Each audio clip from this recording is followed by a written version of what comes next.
దినము ఆదివారము కొద్దిసేపు మనము ఆరాధన వర్తమానం చూసుకొని అందరము ఆరాధన చేయాలి.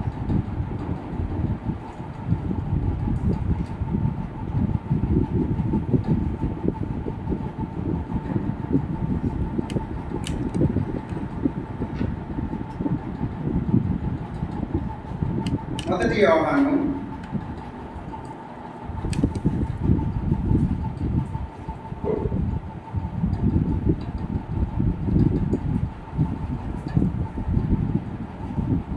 రాసినటువంటి పత్రిక మొదటి యోహాను రాసినటువంటి పత్రిక 1:5-20 అందరము కలిసి చదువుతున్నాం. 5:20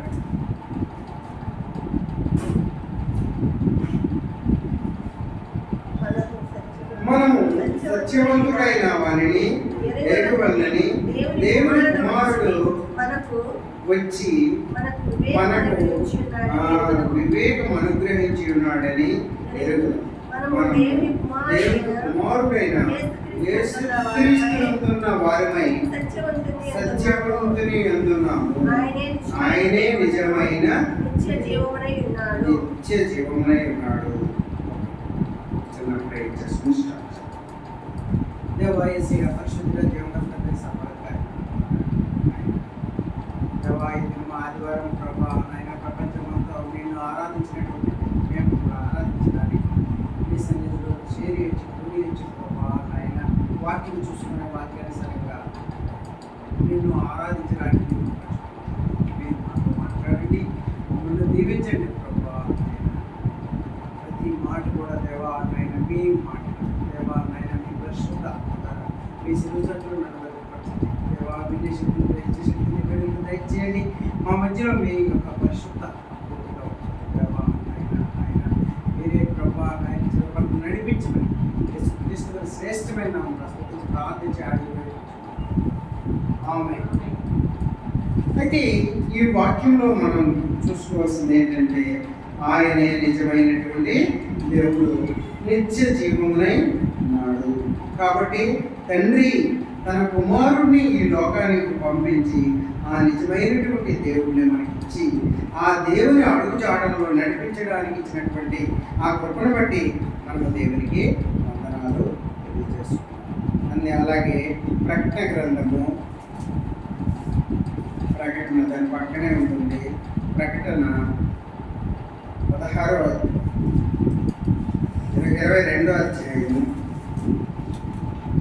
ప్రకటన 22:5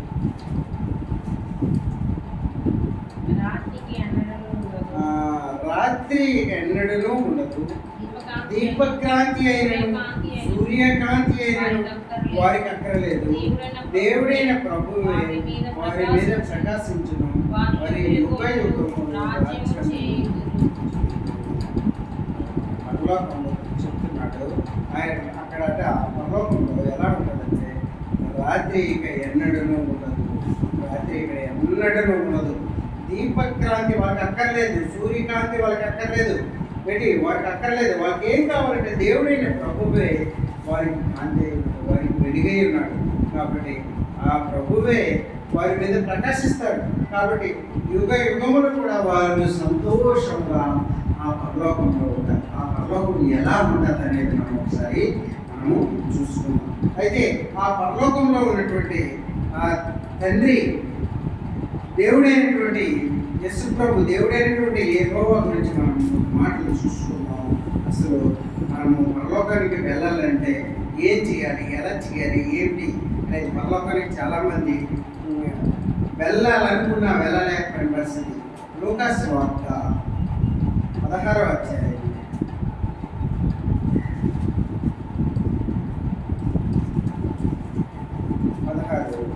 16-19 నుండి చదువుతున్నాం. ధనవంతుడు ఒకడుండెను. అతడు ఊదారంగు బట్టలను సన్నపునార వస్త్రములను ధరించుకుని ప్రతిదినము బాగా సుఖపడుచుండువాడు. లాజరును ఒకడు దరిద్రుడును వాడు కురుపులతో నిండిన వాడై ధనవంతుని ఇంటి వాకిట పడి ఉండి అతను బల్ల మీద నుండి పడు రొట్టె ముక్కలతో ఆకలి తీర్చుకొనగోరు. అంతేకాక కుక్కలు వచ్చి వాని కురుపుల నాకెను. ఆ దరిద్రుడు చనిపోయి దేవదూతల చేత అబ్రహామున ఆనుకొనుటకు కొనుక్కోబడెను. ధనవంతుడు కూడా చనిపోయి రాతి పెట్టబడెను. అప్పుడు అతడు పాతాళంలో బాధపడుతూ కన్నులెత్తి దూరం నుండి అబ్రహామును అతడు ఆనుకుని ఉన్న లాజరును చూసి, తండ్రి అయిన అబ్రహమా, నా యందు కనికరపడి తన వేడుకొనను నీళ్లలో ముంచి నా నాలుకను చల్లార్చుటకు రాజును పంపుము. నేను యజ్ఞజ్వాలలో యాతన పడుచున్నానని కేకలు వేసి చెప్పాను. అందుకు అబ్రహాము, కుమారుడా, దేవుని జీవితకాలమందు నీకు ఇష్టమైన పనులు అనుభవించినవి, అలాగనే లాజరు కష్టము అనుభవించినని జ్ఞాపకం చేసుకున్నాము. ఇప్పుడైతే వాడు ఇక్కడ నెమ్మది పొందుచున్నాడు, నీవు యాతన చాలు. అయితే ఇది మనం విన్నదే, ఇప్పుడు విన్నటువంటిదే. ఏంటి అంటే మనం ఇప్పుడు చూసుకున్నాం, పరలోకంలో సంతోషం ఉంటుంది. పరలోకంలో నరకము పరలోకం అని రెండు ఉంటాయి. పాపం చేసేవారు నరకానికి వెళ్తారు. అదే ఎవరైతే నీతి న్యాయాలు దేవుడిని అనుసరించినటువంటి వాళ్ళు పరలోకానికి వెళ్తారు. మన ఉద్దేశం కూడా అదే, మనం పరలోకం వెళ్ళాలనే మన యొక్క నిరీక్షణ కూడా అదే. మనం పరలోకం దేవుడిని నమ్ముకోవడానికి కారణము మనం పరలోకం వెళ్ళాలనే ఉద్దేశంతోనే. అయితే ఇక్కడ జరుగుతున్నటువంటి సిచ్యుయేషన్ ఏంటంటే, ఇక్కడ ధనవంతుడు ఒకడు ఉన్నాడు. ధనవంతుడు ఉంటే ధనవంతులు ఎలా ఉంటారో మనకు తెలుసు. ఈ లోకంలో ధనవంతులు వాళ్ళు ధనంతో నిండి ఉంటారు. వాళ్ళు ఇష్టం వచ్చినట్టు చేస్తారు. ఈ లోక విధంగా నడుచుకుంటారు. ఈ లోకంలో ఏ పాపపు పనులన్నీ చేస్తారు. అది ధనవంతుడు చేసినటువంటి పనులు.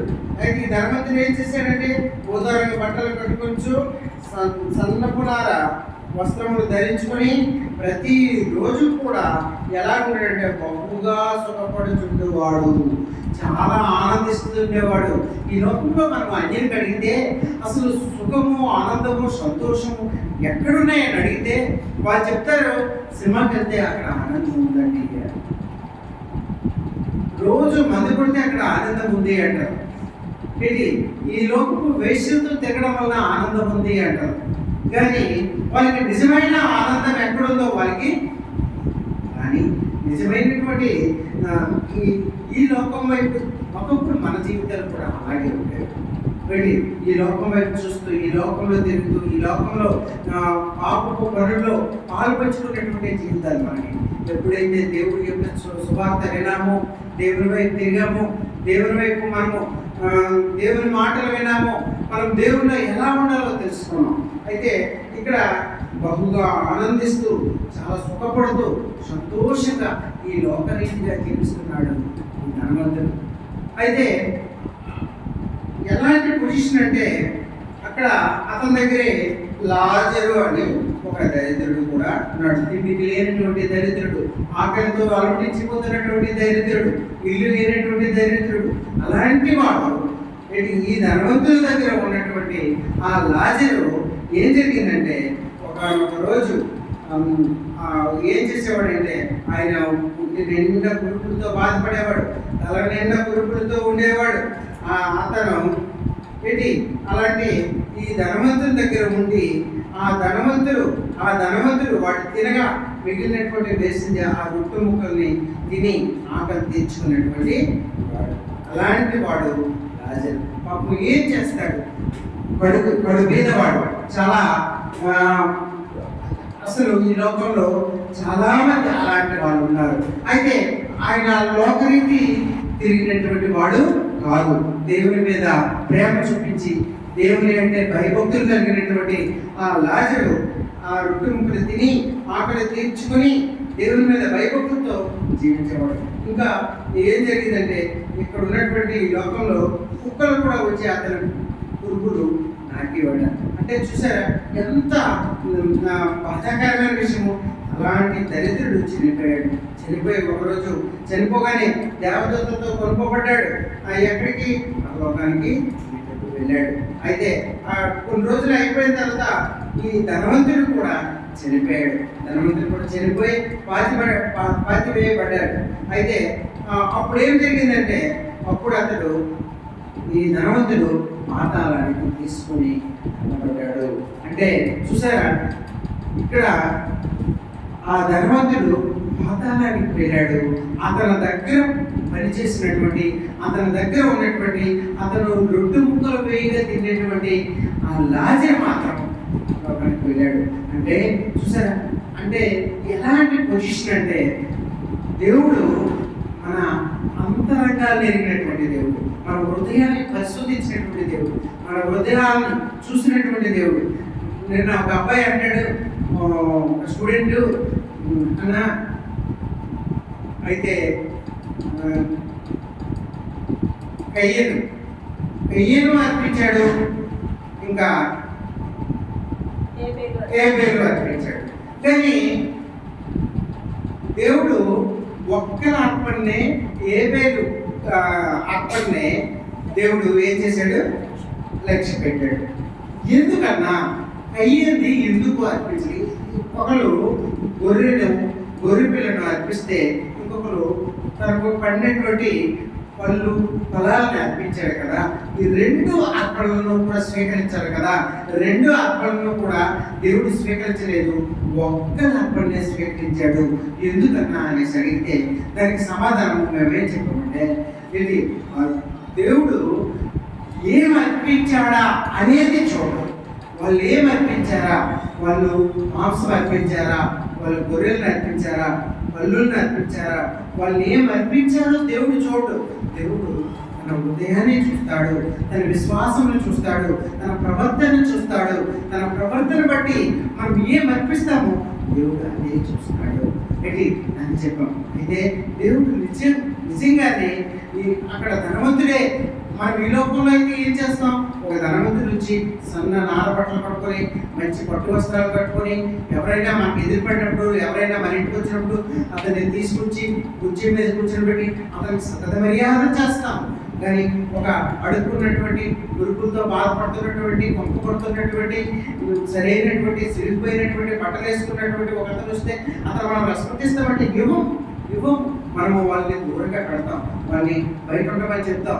అది దేవుడైతే ఏం చేస్తాడంటే, దేవుడు హృదయాల్ని, తన అంతరంగాల్ని, తన హృదయ పరిశోధన చేసినటువంటి దేవుడు తన హృదయంలో ఏమనుకుంటున్నాడు, తన హృదయం ఎలాంటిది, తన ప్రవర్తన ఎలాంటిది, తన అర్పించినటువంటి అర్పణల గురించి పరిశోధించడం. తన హృదయాన్ని, తన విశ్వాసం లేకుండా దేవుని విషయంలో అసాధ్యం. దేవుడు ఉన్నాడని, తన ప్రవర్తన పెట్టి దేవుడు ఉన్నాడని, తన విశ్వాసమును బట్టి తను ఎరిగినప్పుడు దేవుడు మనల్ని అంగీకరిస్తాడు. విశ్వాసం కలిగి ఉండాలి. ఆ విశ్వాసాన్ని మనం కలిగి ఉండాలి. ఇక్కడ మనం చూసినప్పుడు ఈ లాజరు దేవుని పట్ల విశ్వాసం కలిగి ఉన్నాడు. ఆయనకైతే ధనమైతే ఉంది, డబ్బు అయితే ఉంది, ఆస్తి అయితే ఉంది, కానీ ఆయనకు దేవుని పట్ల విశ్వాసం అనేది కనిపించినప్పుడు దేవుని పట్ల అయితే ఇంకేం జరిగిందంటే, అప్పుడు అతడు పాతాళంలో ఇద్దరు చనిపోయారు. చనిపోయిన తర్వాత ధనవంతుడు కూడా చనిపోయి పాతిపెట్టాడు. తర్వాత ఏమైంది? అప్పుడు అతడు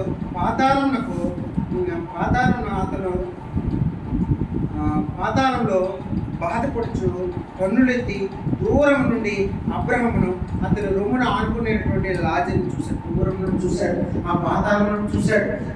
పాతాళమును చూసి పాతాళం నుండి అక్కడ దూరం నుండి చూశాడు. దూరం నుండి చూసి కేకలు వేస్తాడు, అబ్రహమా ఆ లాజరుని పంపించు, ఆ నీటిలో తన చెయ్యి ఉంచి ఆ చెయ్యి కొననైనా నా నోట్లో పెట్టమను. అంటే కనీసం ఒక చుక్క నీటినైనా, అంటే అంత బాధపడుతూ ఉన్నాడు. అంటే పరలోకం ఎలా ఉంటుంది మనకు ఒకటే తెలుసు. పరలోకం ఎంత ఎంతో ఆనందంగా ఉంటుంది.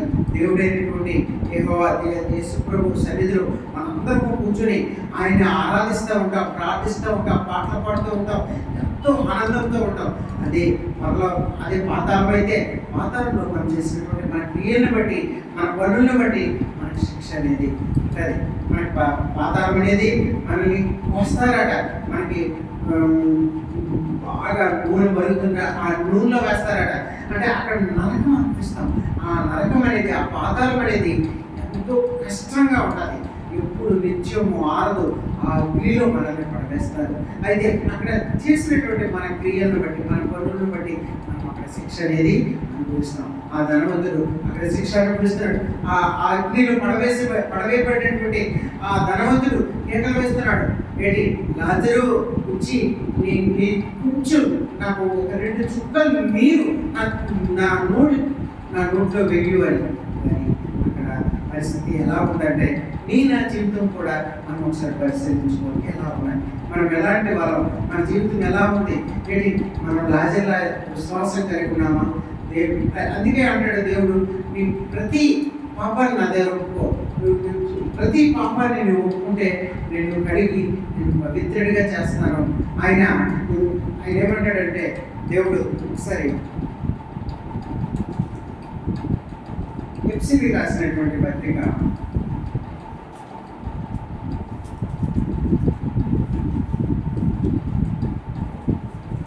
2:7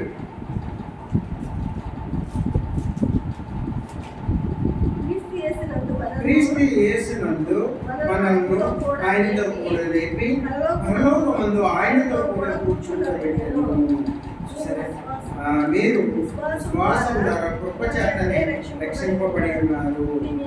ఇది మీ వలన కలిగింది అది మన వల్ల కలిగింది ఏమీ లేదండి, అంతా దేవుడు చేసింది. దేవుని పట్ల మన విశ్వాసం ఉంచిన ఎట్లా ఏంటి ఆయన ఏంటంటే మన విశ్వాసం ద్వారా కృప చేతని మనం రక్షింపబడతాము. ఏంటి అది అందుకే అది దేవుని వల్ల కలిగింది. కాబట్టి క్రీస్తు యేసునందు మనల్ని ఆయనతో కూడా లేపి పరలోకమందు ఆయనతో కూడా కూర్చోబెట్టెను. ఆయన విశ్వాసంతో నువ్వు నమ్ముకున్న ఎట్లా ప్రతి పాపాన్ని ఆయన కడిగే మనం పవిత్రులుగా చేసి మనకి పరలోకానికి వారసుగా చేసినటువంటి ఆ గొప్ప దేవుడిని మనం ఆరాధిస్తున్నామండి. ఆ గొప్ప దేవుడిని మనం ఆరాధిస్తున్నాం. ఆయనే ఆరాధనకి అరుడు, స్తుతులకు పాత్రుడు దేవుడు ఒక్కడే. ఏంటి అదనమాట. అందుకే దేవుడిని మనం హృదయపూర్వకంగా మనము ఆయన ఎందుకు మనల్ని పరలోకానికి వారసుగా చేస్తాడు అంటే ఒకసారి మనం చూద్దాం. యోహాను, మొదటి యోహాను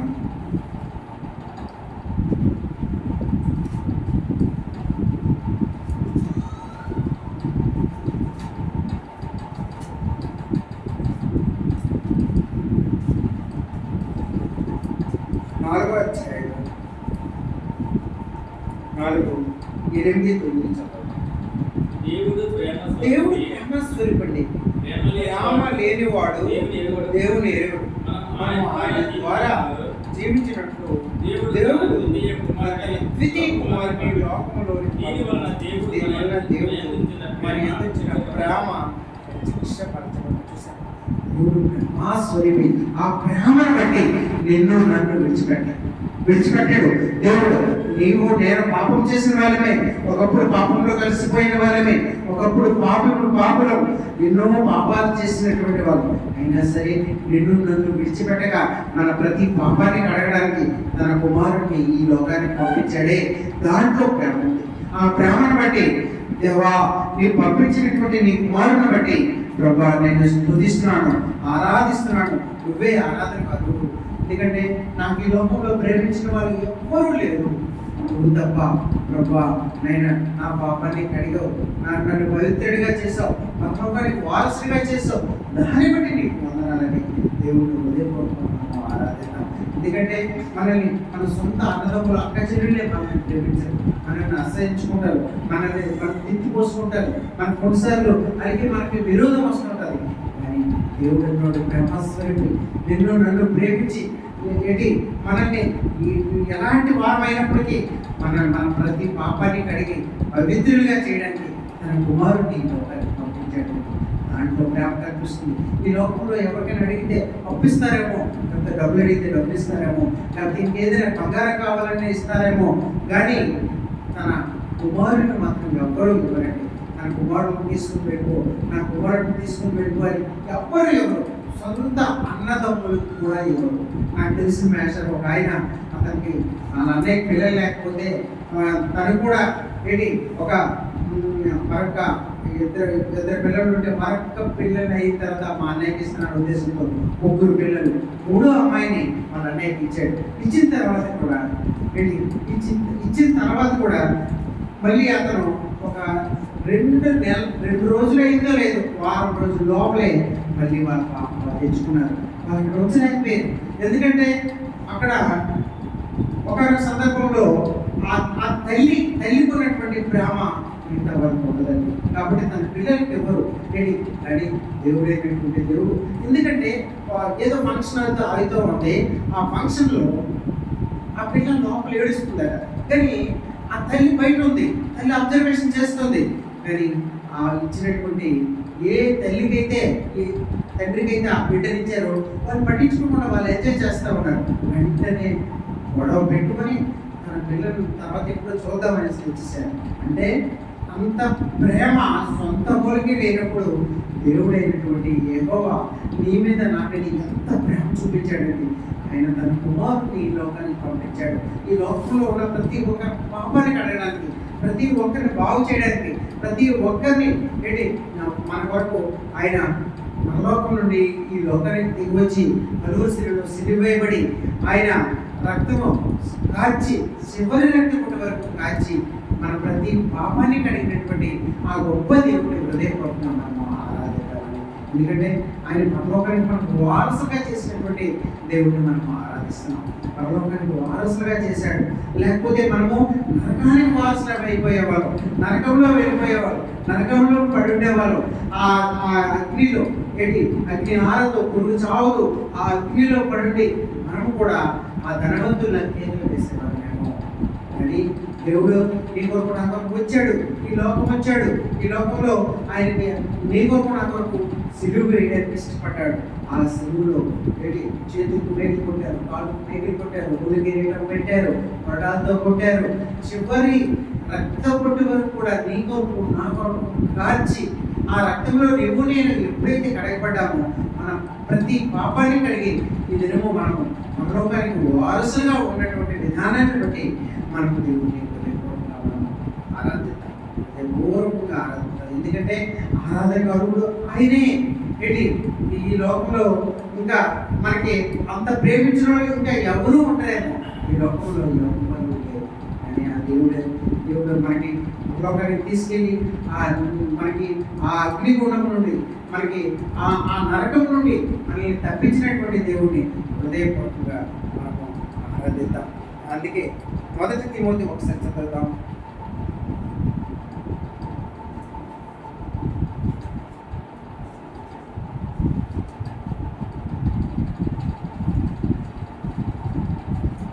తిమోతి రాసిన 1:2-5-6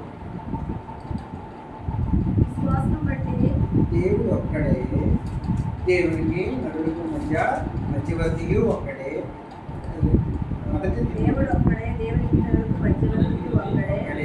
ఆయన క్రీస్తు యేసునాథుడు. ఆయన అందరి కొరకు విమోచన క్రయధనముగా తనను సమర్పించుకున్నాను.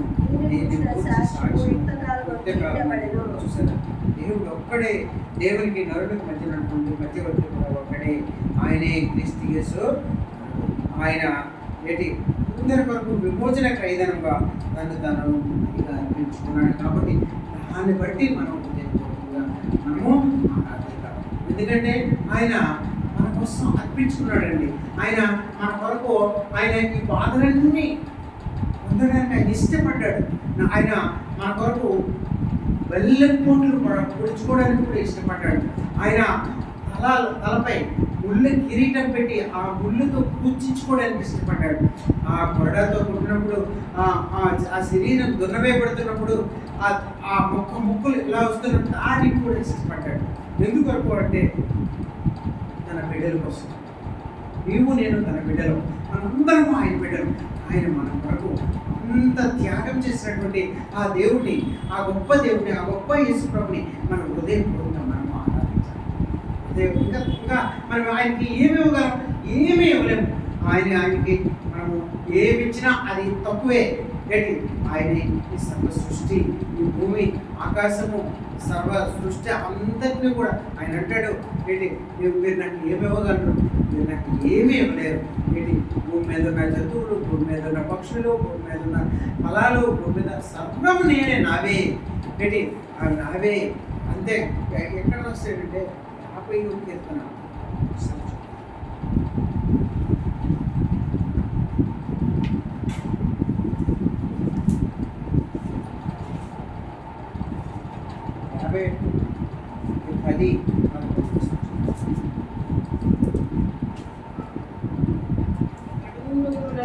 అడవి మృగములన్నీ, 1000 కొండల మీద పశువులన్నీ అవే కదా. కొండలలోని పక్షులన్నింటినీ నేను ఎరుగుతాను. పొలములలో అస్వాదులు అవసరమై ఉన్నాయి. లోకంలో దాని పరిపూర్ణతయు అంత సర్వం నాదే. ఆయనే ఈ సృష్టికర్త అంతా ఆయనే. అవన్నీ నావే అయినప్పుడు మీరు నాకు ఏమిస్తారని అడుగుతున్నాడు దేవుడు. మీరు నాకు ఏమిస్తారు? అవన్నీ నావే. పళ్ళు, ఫలాలు, పక్షులు, జంతువులు సర్వము ఆయన అయినప్పుడు ఆయన మన దేవుడు ఇవ్వగలము. ఆయన మనం ఇవ్వాల్సిందల్లా మన హృదయం. ఆయన అదే అడుగుతున్నాడండి, ఇంకేం అడగట్లేదు. మీ హృదయాన్ని నాకు ఇవ్వండి. మీ హృదయ అంతరంగాన్ని ఇవ్వండి. మీ హృదయంలో ఒకలా మాట్లాడి, మీరు ఒకలా ప్రవర్తించి, మీరు మందిరం గురించి మీరు ఒకలా ఉండడం కాదు. మీ హృదయ అంతరంగంలో ఉన్నటువంటి మీ భావాలను, మీ అంతరంగాల్లో ఉన్నటువంటి ఆ విశ్వాసం నాకు ఇవ్వండి. అందుకే ఏబేలు, కయ్యేలు కూడా వాళ్ళు అర్పించినటువంటి, ఎవరైతే హృదయపూర్వకంగా విశ్వాసంతో తాను అర్పించుకున్నటువంటి అర్పణని దేవుడు స్వీకరిస్తూ వచ్చాడు. మరి ఇంకా అలాగే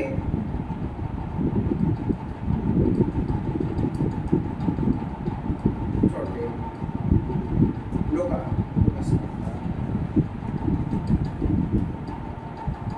16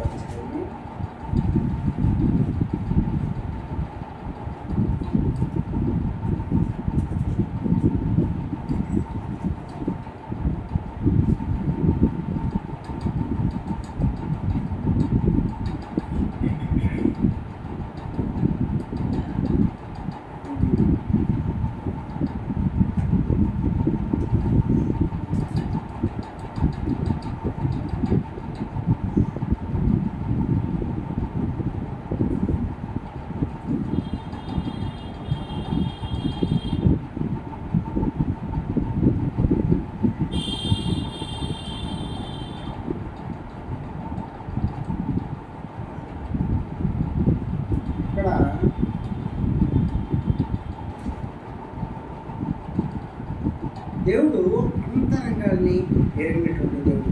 తన హృదయంలో ఏముందో అది ఎరిగినటువంటి దేవుడు. అందుకే 18వ అధ్యాయంలో 9వ వచనం ఒకసారి చూద్దాం. ఆమె నీతిమంతులమని తమను నమ్ముకొని ఇతరులను తృణీకరించు కొందరితో ఆయన ఈ ఉపమానం చెప్పిన ఏంటంటే, ప్రార్థన చేయటకే 2 మనుషులు దేవాలయానికి వెళ్ళి, వారిలో ఒకడు పరిచయుడు, ఒకడు సుంకరి. వాళ్ళిద్దరూ కూడా దేవాలయానికి వెళ్ళినప్పుడు వాళ్ళు ఆ దేవాలయానికి వెళ్ళి వాళ్ళు ప్రార్థన చేసినప్పుడు దేవుడు వాళ్ళ హృదయాన్ని ఎరిగినటువంటి దేవుడు. ఎవరు ఎలా ప్రార్థన చేస్తాడు, పరిచయుడు ఎలా చేశాడు, సుంకరి ఎలా చేశాడు అనేది దేవునికి తెలుసు. అందుకే 11వ వచనంలో అంటాడు, పరిచయుడు నిలబడి, దేవా, నేను శూరులను, అన్యాయస్తులను, వ్యభిచారులనైనను, ఇతర మనుష్యులైనను, ఈ సుంకర వలనైనను ఉండనందుకు నీకు కృతజ్ఞతలు చెల్లించున్నాను. వారమునకు 2 మారులు ఉపవాసం చేయొచ్చు, నా సంపాదన అంతటిలో 10వ వంతు చెల్లించుతున్నాను. తను ప్రార్థన, తను గొప్ప చేసుకుంటున్నాడు. తను ఎంతో కానీ అదే ఈ సుంకరి ఎలా ప్రార్థిస్తాడు 13వ వచనంలో చూడండి. అయితే సుంకరి దూరముగా నిలబడి ఆకాశం వైపు కన్నులు ఎత్తుటకు అయినను ధైర్యము చాలక రొమ్ము కొట్టుకొనుచు, దేవా పాపినైనా నన్ను కరుణింపమని అడిగాను. చూసారా, తను తగ్గించుకుంటున్నాడు. తను తగ్గించుకున్నవాడు హెచ్చింపబడతాడు. అక్కడ ఈ సుంకరి ఏం చేస్తున్నాడంటే, సుంకరి తన కోసం తను ప్రార్థన చేస్తున్నాడు. అంటే దేవుని దగ్గర ఈ పరిచయుడు అందరినీ కూడా చేస్తూ తను ఏం చేసుకున్నాడు, ఎక్కువ చేసుకున్నాడు. అది దేవునికి ఇష్టపడదు. దేవునికి ఇష్టమైనది ఏంటి అంటే మనం తగ్గించుకోవడం.